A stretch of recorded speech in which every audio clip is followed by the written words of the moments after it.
విశ్వం TV ప్రేక్షకులకు నమస్కారం. మనిషి ఎంత ఎత్తుకు ఎదిగాడు అనేది పదవితోనో అతను అధిరోహించిన శిఖరాలతోనో కాదు. అతను ఆ శిఖరాలు అధిరోహించడానికి ఎలాంటి జీవిత పాఠాలు నేర్చుకున్నాడు అనే విషయం మీద ఆధారపడి ఉంటుంది. సాహస యాత్రలనే తన జీవితంలో భాగంగా చేసుకున్న ఒక మహిళ ట్రెక్కర్ను మనం ఈరోజు ఇంటర్వ్యూ చేయబోతున్నాం. వారి పేరు గిరిజా పైడిమరి గారు. వారికి స్వాగతం పలుకుతున్నాం. నమస్తే మేడం. నమస్తే. ఎలా ఉన్నారు? బాగున్నాను. మేము అసలు ఆడవాళ్ళలో ట్రెక్కర్స్ అనేవాళ్ళు ఉన్నారా?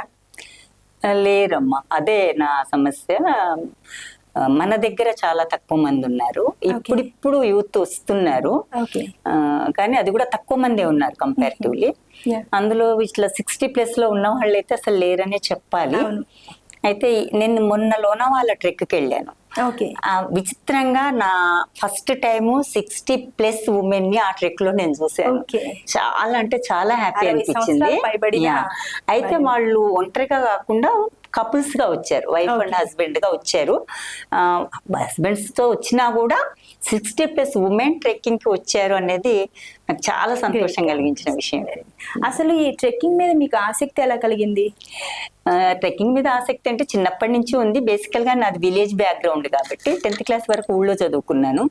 పొలాలకు గుట్టలకు వెళ్ళడము, చిన్నప్పటి నుంచి గుట్టలు ఎక్కడం అట్లా అలవాటు ఉండేది. అలా అలవాటు ఇష్టం. అంటే ఎవరైనా ప్రేరణ ఉందా? ఎవరిదన్నా ప్రేరణ అంటూ ఏం లేదు, సహజంగానే నాకు ఇష్టం ముందు నుంచే. కాకపోతే ట్రెక్కింగ్ ఇప్పుడు చాలా ఇష్టపడుతున్నాను. ఇంకా ట్రెక్కింగ్ చేయడం వల్ల చాలా చాలా లాభాలు ఉన్నాయని నేను గట్టిగా నమ్ముతా. అది ఏంటి అంటే, ఒకటి, మనం ఎప్పుడైతే ట్రెక్కి వెళ్ళాలనుకుంటామో అప్పుడు ఆరోగ్యం పట్ల ఎక్కువ శ్రద్ధ పెడతాం. మామూలుగానే ఉమెన్ ఆరోగ్యాన్ని అశ్రద్ధ చేస్తాం. అంటే ఇంటి పనులకు ఇచ్చి ఉమెన్ తనని తాను కోల్పోతుంది. సో ఆ ప్రాసెస్ లో అసలు ఆరోగ్యం గురించి పట్టించుకోకుండా ఇంటి పనితోనే 40 ఏళ్ళు రాగానే మోకాళ్ళు అరిగిపోయి మోకాళ్ళ నొప్పులని ఆ నొప్పులని అసలు మామూలు ప్రయాణాలు చేయడానికి కూడా ఇష్టపడట్లేదు. ట్రెక్స్ అనేది పక్కకు పెడతాం. కానీ ఎప్పుడైతే అంటే నేను చెప్పదలుచుకుంది కూడా అదే, ఉమెన్ కి ఏంటి అంటే ట్రెక్కింగ్ అనేది కనుక ఆసక్తి పెంచుకుంటే మనం మన ఆరోగ్యం మీద బాగా శ్రద్ధ పెడతాం. తప్పకుండా వాకింగ్ చేయడము, ఫిట్నెస్ చేయడము అవన్నీ ఉంటాయి అన్నమాట. అందుకోసమన్నా ఉమెన్ ని నేను ఎంకరేజ్ చేస్తాను. సరే, శారీరకంగా ఇలాంటి ఫిట్నెస్ ఉండాలని మీరు అంటారు. మానసికంగా ఎలాంటి ఫిట్నెస్ ఉండాలి? ఎప్పుడైతే మనం ట్రెక్ చేస్తామో, ట్రెక్కింగ్ అనేది చాలా కష్టమైన పని. అందులో ఒక ఏజ్ వచ్చిన తర్వాత ఇంకా కష్టమైన పని కాబట్టి ఆ ట్రెక్ చేసిన తర్వాత మనం ఆ గమ్యస్థానానికి చేరిన తర్వాత మనకి అంటే ట్రెక్ చేస్తున్న ప్రాసెస్ లో చాలా కష్టం అనిపిస్తుంది, అమ్మా ఇంత కష్టపడాలా అని. కానీ ఎప్పుడైతే మనం ఆ గమ్యస్థానానికి చేరుకుంటామో అప్పుడు కలిగే ఆనందము మనం మాటల్లో చెప్పలేమన్నమాట. అదే చాలా ఆత్మవిశ్వాసాన్ని ఇస్తుంది మనకి. సో ఈ రకంగా మనం ట్రెక్ చేసినట్టయితే, ఒకటి శారీరకమైన ఆరోగ్యము, రెండవది మానసికమైన ఉల్లాసము, మూడవది ఆత్మవిశ్వాసము కూడా పెరుగుతుంది మహిళలకి. మీరు ఒక మహిళా ట్రెక్కర్. సహజంగా మహిళలు నార్మల్గా బయటికి వెళ్ళాలంటేనే కుటుంబం నుంచి ఎలా అంటే వాళ్ళ పర్మిషన్ తీసుకోవాల్సి వస్తుంది. అండ్ ట్రెక్కర్గా వెళ్తున్నారంటే ఇక్కడ సమాజాన్ని నుంచి కూడా మీకు ఎలాంటి సహకారం అందుతుంది? అంటే కొంతమంది ఈ ఏజ్లో వెళ్తున్నారు అంటే మనకి రకరకాల మాటలు ఉంటాయి, వస్తూ ఉంటాయి కదా. ఇలా మీరు ఏమైనా ఎదుర్కొన్నారా? యాక్చువల్గా నిజమే, ఈ వయసులో ఇలాంటి సాహసాలు అవసరమా అని సమాజం అనుకుంటుంది, కుటుంబం కూడా అనుకుంటుంది. కానీ నా వరకు నాకైతే అలాంటి అనుభవం ఎప్పుడూ రాలేదు. నేను దీనికి ఒక ఎక్స్పీరియన్స్ చెప్తాను. నేను ఫస్ట్ టైము మేఘాలయ ట్రెక్ చేశాను, బాంబూ బ్రిడ్జెస్ ట్రెక్. అది చాలా రిస్కీ ట్రెక్ చేసిన తర్వాత చాలా మంది యూత్ కూడా మధ్యలో నుంచే వెనక్కి వెళ్ళిపోతుంటే ఇంకా కొంతమంది ఎంత దూరం ఉంది అని అడుగుతున్నారు. నాకు పైకి చేరిపోయిన నా ఫ్రెండ్స్ నుంచి ఫోన్స్ వస్తున్నాయి, నేను లిఫ్ట్ చేయలేదు. తీరా పైకి వెళ్ళిన తర్వాత వాళ్ళు నాకు ఇచ్చిన వెల్కమ్ నేను అసలు ఎప్పుడు మర్చిపోలేను. అంటే ఈ ఏజ్ ఉమెన్ ట్రెక్ చేయడం ఆ యూత్ ఫస్ట్ టైం చూసారట ఆ ప్లేస్ ని. అంటే అంత ఎంకరేజ్మెంట్. రెండోది ఏంటంటే ట్రెక్కింగ్ లో చాలా మానవ విలువలు కనిపిస్తాయి మనకి. అంటే తోటి ట్రెక్కర్స్ నుంచి మీరు ఇంత ఏజ్ కదా మేడం ఎందుకు వచ్చారు అన్నవాళ్ళు నాకు ఇప్పటి వరకు ఏ ట్రెక్కులోనూ కనిపించలేదు. పైగా సపోర్ట్ చేసిన వాళ్ళు ఉన్నారు. Okay. అంటే ఎక్కడన్నా నేను చేయలేని పరిస్థితి ఉన్నప్పుడు చెయ్యి ఊతం అందించిన వాళ్ళే ఉన్నారు తప్పితే ఈ వయసులో మీకు అవసరమా అన్న వాళ్ళు తోటి ట్రెక్కర్స్ లో లేరు. ఓకే. తర్వాత బయట రిలేటివ్స్ కానీ లేకపోతే సమాజంలో కానీ అనుకుంటారేమో, ఐ డోంట్ కేర్. అంటే నాకు ఇది ఇష్టం కాబట్టి నేను చేస్తున్నది తప్పు కాదు అని గట్టిగా నమ్ముతాను కాబట్టి, నేను చేస్తుంది మంచి పని అనుకుంటున్నాను కాబట్టి దాని గురించి ఐ డోంట్ బాదర్. ఇంతవరకు మీరు ఎన్ని పర్వతాలను అధిరోహించారు? ఎన్ని పర్వతాలు అంటే హిమాలయాస్కి వెళ్ళాను, కేదార్నాథ్ ట్రెక్ చేశాను, ఓకే. తర్వాత వ్యాలీ ఆఫ్ ఫ్లవర్స్ ట్రెక్ చేశాను, తర్వాత బద్రీనాథ్, మన విలేజ్, హిమాలయాస్లోకి దాదాపు ఒక 7-8 సార్లు వెళ్ళి ఉంటాను నేను. మన రాష్ట్రంలో, మన దేశంలో ఏ ఏ రాష్ట్రంలో నుంచి హిమాలయాస్కి వెళ్ళే అవకాశం ఉందో ఆ రాష్ట్రాలన్నింటిలో నుంచి నేను దాదాపు హిమాలయాస్లోకి వెళ్ళాను. ఓకే. తర్వాత ఉగ్రస్తంభం ట్రెక్ ఒకటి. అంటే చాలా మంది మనకి ప్రయాణాలన్నా ట్రెక్స్ అన్నా చాలా ఎక్స్పెన్సివ్ అనే అభిప్రాయంతో ఉంటారు. yes. నేను చెప్పేది ఏంటంటే మనకి ట్రెక్కింగ్ అనేది మన ఆత్మవిశ్వాసం పెంచుకోవడానికి లేకపోతే మన ఆరోగ్యాన్ని కాపాడుకోవడానికి మనం చేయాలి అనుకుంటే అంత డబ్బులు ఖర్చు పెట్టి అంతంత దూరమే చెయ్యక్కర్లేదు. మన ఇంటి పక్కన ఉన్న ఒక కొండ కూడా ఎక్కినా అది కూడా ట్రెక్కింగే. ఓకే. సో దాన్ని కూడా ఎంకరేజ్ చేస్తాను. అంటే అది చేశాను, నేను ఇలాంటివి కూడా చేశాను. ఓకే. ఇప్పుడు మన దగ్గరే మన తెలుగు రాష్ట్రాల్లో ఉన్న ఉగ్రస్తంభం, అహోబిలం దగ్గర ఉగ్రస్తంభం ఉంటుంది. Okay. అది కూడా చాలా రిస్కీ ట్రెక్. మొన్న వెళ్ళాను లోనావాలా, అది మనకి దగ్గరే, పూణే దగ్గర ఉంటుంది, మహారాష్ట్ర. అది తర్వాత గణపూర ట్రెక్ చేశాను. అంటే దగ్గర ఉన్నవేనా దూరం ఉన్నవేనా ట్రెక్కింగ్ వల్ల ఉండే ఆనందం కానివ్వండి, ఆత్మవిశ్వాసం కానీ కలుగుతుంది కాబట్టి ఏమైనా చేయొచ్చు. నేను అన్ని రకాల ట్రెక్స్ చేశాను. పర్వతాలు అంటే స్పెషల్గా పేరు పొందిన పెద్ద పర్వతాలు అయితే ఎక్కలేదు, ఓకే. బట్ కేదార్నాథ్ అవి ట్రెక్ చేశాను. వ్యాలీ ఆఫ్ ఫ్లవర్స్, ఇప్పుడు నేను మొన్న లోనావాలా చేసింది కూడా చాలా రిస్కీ ట్రెక్. ఓకే. దాన్ని మాన్సూన్ ట్రెక్ అంటాం. అంటే స్పెషల్గా వర్షాకాలంలోనే చేస్తాం అన్నమాట. ఓకే. సో అది YHA అని ఒక ఆర్గనైజేషన్ ఉంది, youth hostels association of India అని. ఓకే. సో వాళ్ళు పర్యావరణాన్ని, ట్రిక్స్ని బాగా ఎంకరేజ్ చేయడం కోసం అది ఇంటర్నేషనల్ ఆర్గనైజేషన్. ఓకే. సో ఢిల్లీలో మెయిన్ ఆఫీస్ ఉంటుంది. దానికి ఇక్కడ హైదరాబాద్లో మేము విహంగా అనే పేరుతో ఒక ఉమెన్ యూనిట్ పెట్టాం. ఓకే. సో ఇప్పుడు కొత్తగా ట్రెక్ చేయాలి అనుకునే వాళ్ళు ఇలాంటి దేంటి ఆర్గనైజేషన్స్ ని ఆ విహంగా మేము అందుకే పెట్టాం ఆ యూనిట్ ఫామ్. అంటే ఎలా, అంటే అక్కడికి వచ్చి వీళ్ళు మాట్లాడాలా లేదా ఆన్లైన్ ద్వారా? లేదు, అది మెంబర్షిప్ తీసుకోవాలి. ఓకే. 2 years మెంబర్షిప్ 350 ఉంటుంది. ఎక్కడ ఉంది మ్యామ్ అది? అది దానికి నేను వైస్ ప్రెసిడెంట్. ఓకే. ఓకే. తర్వాత వజ్రేశ్వరి అని చైర్మన్ ఉన్నారు. ఓకే. ఫోన్ కాంటాక్ట్ చేస్తే అవన్నీ అవుతాయి. మేము ఏం చేస్తామంటే ఒక్కోసారి దూరం ట్రెక్స్ పెడతాము, ఒక్కోసారి దగ్గర ట్రెక్స్ కూడా పెడతాము. Okay. 1 day trek, 2 days treks కూడా పెడతాం. అంటే ఉద్దేశం ఏంటంటే ఉమెన్ ని ఈ దిశగా ఎంకరేజ్ చేయాలి అనేది. నైస్. ఇప్పుడు ట్రెక్కింగ్ చేసేటప్పుడు చాలా ఇబ్బందులు ఉంటాయి. సో ఎవరైనా ట్రెక్కింగ్ వెళ్దాం అనుకున్న వాళ్ళకి అంటే అక్కడ ఎలాంటి మీరు ఏమేమి తీసుకువెళ్ళాలి, వస్తువులు కానీ ఏవైనా సరే? అంటే ఎక్కువ లోడ్ అయితే వేసుకు వెళ్ళకూడదు, బట్ ఎంత తక్కువ లోడ్ అయినా అవసరమయ్యే ఉంటాయి. మీరు వెళ్ళొచ్చారు కాబట్టి మీ ఎక్స్పీరియన్స్ తో చెప్పండి. అది ఖచ్చితంగా ట్రెక్కి వెళ్ళినప్పుడు లైట్ వెయిట్ క్లాత్స్ వేసుకోవడం చాలా ఇంపార్టెంట్. ఓకే. ఇప్పుడు హిమాలయాస్కి వెళ్ళామనుకోండి, ఆ జోన్లో ఎప్పుడు వర్షం పడుతుందో మనకు తెలీదు. అప్పుడే వర్షం పడుతుంది, అప్పుడే తగ్గిపోతుంది, తడిసిపోతుంది, ఆరిపోతుంది. సపోజ్ ఇప్పుడు మాన్సూన్ ట్రెక్కే వెళ్ళామనుకోండి, తడిసిపోతాం, మళ్ళీ ఆ కొండల్లో విపరీతంగా గాలి వస్తుంది కాబట్టి ఆరిపోతాయి. సో అలా తొందరగా తడిసిన ఆరిపోయేది లైట్ వెయిట్ ఉన్న క్లాత్స్ వేసుకోవడం అనేది చాలా చాలా ఇంపార్టెంట్. ఓకే. రెండోది, ఎప్పుడు మనకు బ్యాక్ ప్యాక్ లో ఒక డ్రెస్ ఎక్స్ట్రా ఉండాలి. అంటే మనం చేసే ట్రెక్ ఆ గమ్యస్థానాన్ని బట్టి ఒకవేళ అక్కడ ఉండిపోవాల్సి వస్తే మాత్రం కంపల్సరీ పెట్టుకోవాలి. తర్వాత ఇమీడియట్ గా ఎనర్జీ ఇచ్చే ఫుడ్ ఉండాలి. అంటే ప్రోటీన్ బార్స్ కానీ, డేట్స్ కానీ, పీనట్స్ కానీ ఇమీడియట్ గా. అంటే మనం ట్రెక్ చేస్తున్నప్పుడు చాలా అలసిపోతాం, అలసిపోయినప్పుడు వెంటనే మనకి ఎనర్జీ ఇచ్చే ఉండాలి. సో నేనైతే ఎక్కువ ఖర్జూరాలు పెట్టుకుంటాను, అది తినగానే వెంటనే ఎనర్జీ వస్తుంది అనమాట.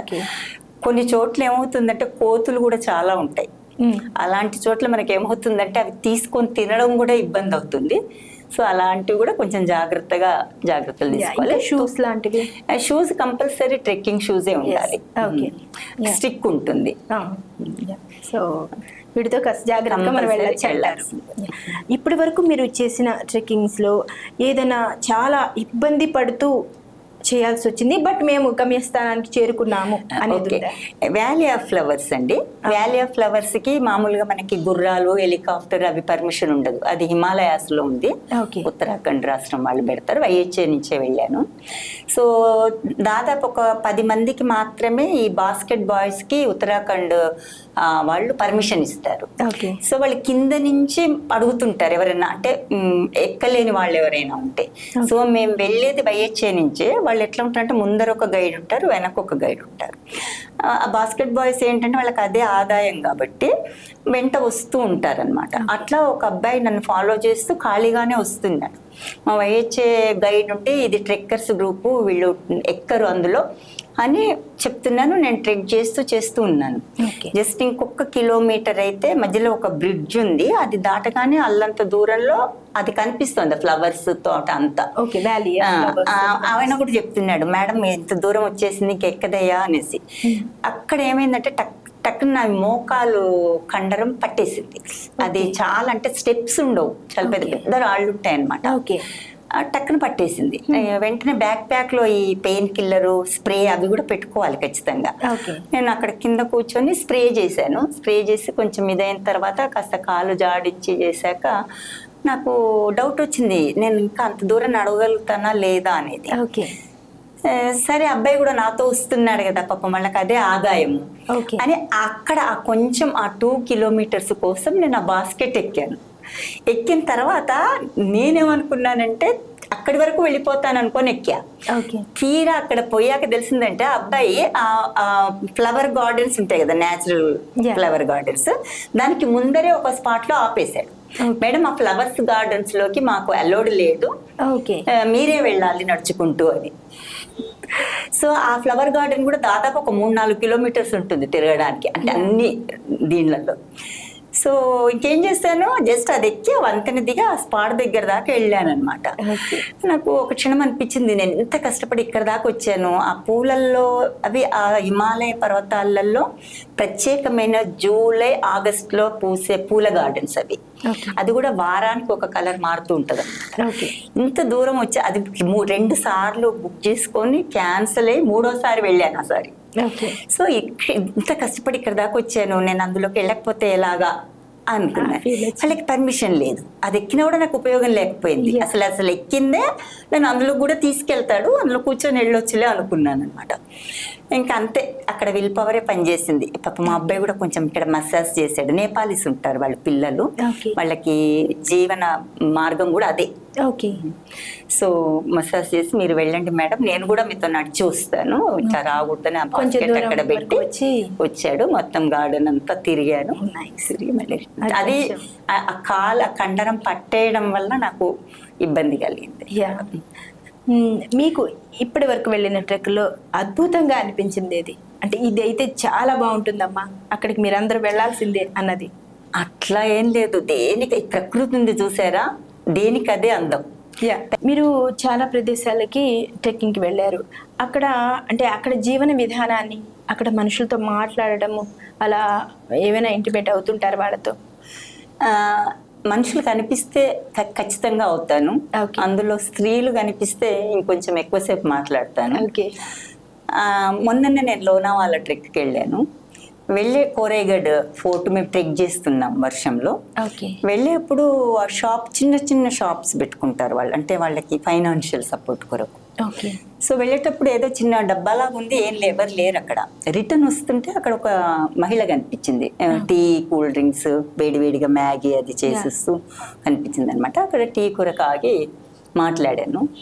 సో అదే తను రోజు 10 గంటల నుంచి 5 గంటల దాకా అక్కడ ఉంటుందట. తన కొడుకు ఊర్లో పనిచేస్తున్నాడు, కోడలు వాళ్ళు ఉంటారు. అంటే ఇది ఒక ఎగ్జాంపుల్ గా చెప్తున్నా. అలాగే మేఘాలయ ట్రెక్ వెళ్ళినప్పుడు కూడా అక్కడ కూల్ డ్రింక్స్ అది అమ్ముతూ ఒక లేడీ కనిపించింది. అక్కడ అమ్మాయి అప్పట్లో నాకు బాధ ఏమనిపించిందంటే ఎవరివో తీసుకొచ్చి ఆమె అమ్మితే ఆ అమ్మిన దాంట్లో పర్సెంటేజ్ కింద రోజుకు అమ్మిన దాన్ని బట్టి 20-30 రూపాయలు తనకు వస్తాయని చెప్పింది. ఓకే. అంత కష్టపడి ఆ కొండ ప్రాంతంలోకి వచ్చి అంతసేపు ఉండి ఆమె పిల్లలు కూడా ఆ కొండ ప్రాంతాల్లో అలా ఆడుతూ ఉన్నారు అన్నమాట. ఓకే. సో అమ్మ ఎక్కడ ఉంటే పిల్లలు అక్కడే ఉంటారు కదా. చిన్న పిల్లలు. సో మధ్య భర్త ఇచ్చేది ఇంతే అనమాట. ఓకే. సో నాకు అనిపించింది అయ్యో ఆమె కొంచెం ఫైనాన్షియల్ సపోర్ట్ కనుక ఎవరైనా చేయగలిగితే తనే సొంతగా పెట్టుకుంటే ఇంకా కొంత బాగుంటుంది, ఇన్కమ్ బాగుండేది కదా. భాష అనేది ఎప్పుడు ఇబ్బంది రాలేదా? భావాన్ని తెలపడానికి భాష ఎప్పుడు అవసరం లేదు. అది ఖచ్చితంగా ఈవెన్ ఇక్కడ మన ఇండియా వరకైతే హిందీ కొంత అర్థమవుతుంది వాళ్ళకి. ఈవెన్ విదేశాలకు వెళ్ళినప్పుడు కూడా భాషతో ఎప్పుడు ఏమీ ప్రాబ్లం రాలేదు. ఈ ట్రెక్కింగ్ వల్ల మీరు మీ జీవితంలో ఏం నేర్చుకున్నారు మేడం? అంటే రకరకాల అనుభవాలు అనుభూతులు ఉండుంటాయి కదా. ఒకటి ఆత్మవిశ్వాసం చాలా పెరుగుతుంది. అంటే ఇప్పుడు నేను 60 ప్లస్ నుంచి చేస్తున్నాను కాబట్టి నాకు వయసు అయిపోయింది, నేనేదో ఒక మూలన కూర్చోవాలి అనే మైండ్ సెట్ పూర్తిగా పోయింది. నేను ఇంకా చెయ్యగలను అనే ఆత్మవిశ్వాసం రోజు రోజుకి పెరుగుతోంది. దానివల్ల ఆత్మవిశ్వాసం పెరగడము, ఆరోగ్యం కూడా బాగుండడం వల్ల అదొకటి నేర్చుకున్నాను. రెండవది ఫిలసాఫికల్గా అంటే ఆధ్యాత్మికత అనేది, అంటే ప్రకృతిలోకి పోయినప్పుడు ఆ విశాలమైన ప్రకృతిలో ఒంటరిగా మనం కొన్ని క్షణాలు ఉన్నా కూడా మనలోకి మనం చూసుకునే ఒక అవకాశం మనకు దొరుకుతుంది. అది నాకు దొరికింది. అందుకని నేను ఎప్పుడు ప్రకృతిలోకి వెళ్ళడానికి ఇష్టపడతాను. సో ప్రకృతి అనేది ఎప్పుడు కూడా ఒకటేలాగా కనిపించదు మనకి. ఒకసారి సముద్రం చూసాం కదా అని ఇంకోసారి సముద్రం దగ్గరికి వెళ్తే మనకు ఆనందంగా అనిపించకుండా ఉండదు. మళ్ళీ అదే ఆనందం కొత్తగా అనిపిస్తుంది. అలాగే ఒక కొండ ఎక్కినా కూడా అంటే ప్రకృతిలో ఉండే గొప్పతనం ప్రతిసారి ఒక కొత్త అనుభవం. ఎన్నిసార్లు మనం వెళ్ళినా కూడా మనకు అదే ఆనందం మళ్ళీ కొత్తగా కనిపిస్తుంది. అది ప్రకృతిలో ఉండే గొప్పతనము. అది నేను బాగా తెలిసింది నాకు అనుభవపూర్వకంగా. ఈ మధ్య మీరు అండమాన్ వెళ్ళినట్లున్నారు కదా, కొంచెం ఆ యాత్ర గురించి చెప్పండి. అండమాన్ అనేది ట్రెక్ కాదు, అది కూడా వైహెచ్ఏ నుంచే వెళ్ళాము, యూత్ హాస్టల్స్ నుంచే వెళ్ళాము. సో అది ట్రెక్ కాదు కానీ సముద్రము, దీవులు, ప్రయాణాలు. సో మామూలుగా ట్రెక్కింగే కాకుండా కొంచెం నాకు సాహసాలు చేయడం కూడా ఇష్టమే. ఈ వయసులో కూడా ఆ సాహసాలు చేస్తూనే ఉన్నాను. అందులో భాగంగా మన వయసు గురించి మర్చిపోదాం. Okay, right, thank you. Thank you. So parasailing చేశాను నేను. ఓకే. పారాసైలింగ్ అంటే మనకి తెలుసు కదా, సముద్రం మీద ఎగరడం పైకి. పారాచూట్ అంటే పారాగ్లైడింగ్ అంటేనేమో కొండల మీద ఎగిరితే పారాగ్లైడింగ్ అంటాము, సముద్రం మీద ఎగిరితేనేమో పారాసైలింగ్. సో పారాసైలింగ్ చేశాను. తర్వాత చాలా అద్భుతమైన ఎక్స్పీరియన్స్ ఏంటంటే భూమి మీద కనిపించేవే కాకుండా సముద్రంలో కనిపించే జంతుజాలాన్ని చూడడం అనేది చాలా అద్భుతమైన అనుభవం. అది స్నోర్కలింగ్ వల్ల వస్తుంది. ఆ స్నోర్కలింగ్ కూడా నేను లక్షద్వీప్ వెళ్ళినప్పుడు. అది ఎలా అంటే మనకి చిన్న ఆక్సిజన్ మాస్క్ పెడతారు, మనతో గైడ్ ఉంటాడు. ఒకవేళ మనకి పర్ఫెక్ట్ గా స్విమ్మింగ్ వస్తుంది, మనం వెళ్తాము అన్నా కూడా సేఫ్ సైడ్ గా వెనకాల ఫాలో అవుతారు. లేదు మనకు స్విమ్మింగ్ రాదు అనుకుంటే కనుక గైడ్ ఒక చేయబట్టుకుంటాడు, మనం స్విమ్ చేసుకుంటూ వెళ్ళాలన్నమాట. ఆ కోరల్స్, ఆ కోరల్స్ లో కూడా సజీవమైన కోరల్స్ ఏవి, డెడ్ కోరల్స్ ఏవి మనం టచ్ చేసి చూడొచ్చు అనమాట.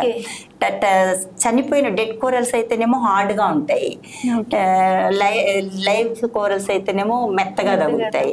తర్వాత ఆ సముద్రంలో ఉండే ఆ ప్రాణకోటిని చూసడము నిజంగా అది చాలా అద్భుతమైన అనుభవం. అది స్నోర్కలింగ్ ద్వారా వస్తుంది, అది చేశాను. తర్వాత రాఫ్టింగ్ కూడాను ప్రవాహాల మీద నుంచి దాదాపు నేను 13 కిలోమీటర్ల రాఫ్టింగ్ 2.5 గంటలు చేశాను మేము. అది దండేలిలో కాళీ నదిలో 75 డెప్త్ నది అన్నమాట. అది చాలా మంచి ఎక్స్పీరియన్స్. ఈ మధ్య మీకు ఒక అవార్డు వచ్చింది, ఆ అవార్డు గురించి చెప్పండి. అసలు అవార్డు వినడానికి కొత్తగా అనిపించింది నాకు. అవునండి, అది ఎమ్మా గేట్వుడ్ అనే లేడీ. ఆమె అమెరికా మహిళ. ఓకే. ఆమె కూడా ట్రావెలర్. సో ఆమె పేరు మీద నాకు వెన్నెల సాహిత్య సామాజిక వేదిక వాళ్ళు అవార్డు ఇచ్చారు. ఆ వెన్నెల సాహిత్య సామాజిక వేదిక ప్రెసిడెంట్ రైటర్ గీతాంజలి గారు. సో వాళ్ళ సభ్యులు కలిసి నన్ను దానికి ఎంపిక చేశారు. ఎందుకు నాకు ఇచ్చారు అంటే, ఇక్కడ ఎమ్మా గేట్వుడ్ మనం ఇందాకే చెప్పుకున్నట్టుగా మహిళలు ఇల్లు విడిచి బయటకు వెళ్ళడం అనేది సాధ్యం కాని విషయం. అది ఒక మన భారతదేశమే కాదు, ప్రపంచంలో ఎక్కడైనా కూడా మహిళ పరిస్థితి అలాగే ఉంది. సో ఎమ్మా గేట్వుడ్ కూడా చాలా గృహహింసను ఎదుర్కొంది తన భర్త ద్వారా. ఆమెకు 11 మంది పిల్లలు. ఆ భర్త చాలా కొట్టేవాడట ఆమెను. అలా కొడుతున్న క్రమంలో ఆయన నుంచి తప్పించుకోవడానికి బయట అమెరికాలో దూరం దూరం ఇళ్ళుంటాయి, ఏం జరుగుతుందో తెలియదు. సో ఆ పొదల్లోకి వచ్చి దాక్కున్నప్పుడు ఆమెకు ఒక క్షణం ఆ హింస నుంచి ఒక ఆనందం లాంటిది కలిగినప్పుడు ఓహో, ఇంకా ఇప్పుడు నా అవసరం ఏం లేదు, పిల్లలే పెరిగారు, హస్బెండ్ ఇట్లా చేస్తున్నాడు, సో నేను ఆనందాన్ని వెతుక్కుంటూ వెళ్ళాలి అని 67 ఏళ్ల వయసులో హార్ట్ పేషెంట్ అయ్యుండి కూడా ఆమె ట్రెక్కింగ్ మొదలుపెట్టింది. 67 ఏళ్ల వయసులో హార్ట్ పేషెంట్ అయ్యుండి. గ్రేట్. సో ఎమ్మా గేట్వుడ్ అమెరికాలో ఒహాయో రాష్ట్రానికి చెందిన ఆమె. ఆమె బర్త్ ప్లేస్. సో ఒహాయో రాష్ట్రంలో ఒహాయో స్టేట్ ప్లేస్ అని ఉంటుంది, పార్క్ అని ఉంటుంది, ఒహాయో స్టేట్ పార్క్ అని. సో అందులో ఓల్డ్ మ్యాన్ కేవ్స్ అని ఒక ట్రెక్ ట్రైల్ ఉంటుంది అనమాట. ఆమె ఆ ట్రెక్కింగ్ చేసింది, నేను ఆ ట్రెక్కింగ్ చేశాను. అంటే తన గురించి అవార్డు వచ్చి నేను తన గురించి చదివిన తర్వాత నాకు. సో అట్లా మహిళా ట్రెక్కర్స్ కి స్ఫూర్తిగా ఉండడం కొరకు ఆమె జీవితాల్లో ఇన్ని కష్టాలు పడి ఆమె కొన్ని వేల కిలోమీటర్లు తన జీవితంలో ప్రయాణం చేసింది. ప్రపంచంలో ఉన్న ప్రత్యేకమైన పర్వతాలు 7 ఆమె అధిరోహించింది. సో ఇప్పుడు లేదు, ప్రస్తుతం ఆమె చనిపోయారు. తన 76 ఏళ్ల వయసులో అనుకుంటాను, జూలై 4వ తారీఖు. సో ఆమె పేరుతో అవార్డు ఇవ్వడం అనేది నిజంగా అది చాలా సముచితమైన అవార్డు. నాకు చాలా హ్యాపీగా కూడా ఉంది. అంటే కూడా సముచితం. సో 67 ఏళ్ల వయసులో కూడా మనం ప్రయాణాలు చేయొచ్చు అని ఆవిడ ఆల్రెడీ ప్రూవ్ చేసింది. అది నాకు మరింత నాలో స్ఫూర్తిని నింపింది.